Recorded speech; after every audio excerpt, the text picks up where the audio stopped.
Le livre de Ésaïe, chapitre 2. The book of Isaiah, chapter 2. Prophétie d'Ésaïe, fils d'Amos, sur Juda et Jérusalem. The word that Isaiah the son of Amoz saw concerning Judah and Jerusalem.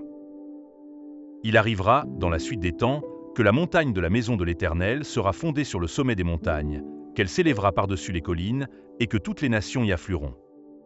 And it shall come to pass in the last days, that the mountain of the Lord's house shall be established in the top of the mountains, and shall be exalted above the hills, and all nations shall flow unto it. Des peuples s'y rendront en foule, et diront, « Venez, et montons à la montagne de l'Éternel, à la maison du Dieu de Jacob, afin qu'il nous enseigne ses voies, et que nous marchions dans ses sentiers. Car de Sion sortira la loi, et de Jérusalem la parole de l'Éternel. » And many people shall go and say, Come ye, and let us go up to the mountain of the Lord, to the house of the God of Jacob, and he will teach us of his ways, and we will walk in his paths. For out of Zion shall go forth the law, and the word of the Lord from Jerusalem. Il sera le juge des nations, l'arbitre d'un grand nombre de peuples. De leurs glaives ils forgeront des hoyaux, et de leurs lances des serpes. Une nation ne tirera plus l'épée contre une autre, et l'on n'apprendra plus la guerre. And he shall judge among the nations, and shall rebuke many people, and they shall beat their swords into plowshares, and their spears into pruning hooks. Nation shall not lift up sword against nation, neither shall they learn war any more. Maison de Jacob, venez, et marchons à la lumière de l'Éternel. O house of Jacob, come ye, and let us walk in the light of the Lord. Car tu as abandonné ton peuple, la maison de Jacob, parce qu'ils sont pleins de l'Orient, et adonnés à la magie comme les Philistins, et parce qu'ils s'allient aux fils des étrangers. Therefore thou hast forsaken thy people the house of Jacob, because they be replenished from the east, and are soothsayers like the Philistines, and they please themselves in the children of strangers. Le pays est rempli d'argent et d'or, et il y a des trésors sans fin. Le pays est rempli de chevaux, et il y a des chars sans nombre. Their land also is full of silver and gold, neither is there any end of their treasures. Their land is also full of horses, neither is there any end of their chariots. Le pays est rempli d'idoles. Ils se prosternent devant l'ouvrage de leurs mains, devant ce que leurs doigts ont fabriqué. Their land also is full of idols. They worship the work of their own hands, that which their own fingers have made.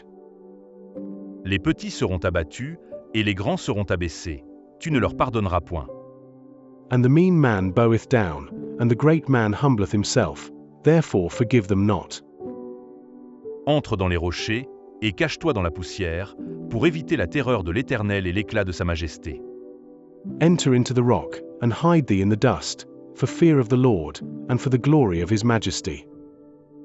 L'homme au regard hautain sera abaissé, et l'orgueilleux sera humilié. L'Éternel seul sera élevé ce jour-là. The lofty looks of man shall be humbled, and the haughtiness of men shall be bowed down, and the Lord alone shall be exalted in that day. Car il y a un jour pour l'Éternel des armées contre tout homme orgueilleux et hautain, contre quiconque s'élève, afin qu'il soit abaissé.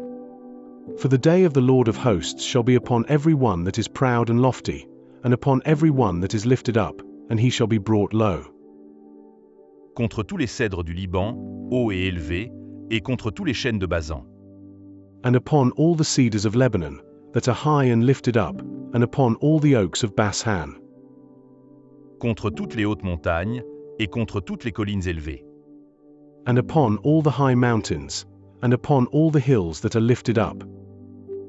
Contre toutes les hautes tours, et contre toutes les murailles fortifiées.